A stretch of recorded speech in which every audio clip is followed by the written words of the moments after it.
सदा सर्वदा योग तुझा घडावा, तुझे कारणी देह माझा पडावा.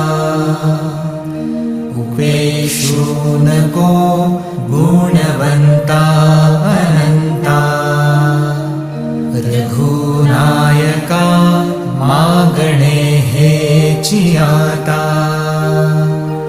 जय जय रघुवीर समर्थ. मोरया मोरया मी बाळताने, तुझीच सेवा करू काय जाणे. अन्याय माझे कोट्यानुकोटी, मोरेश्वरा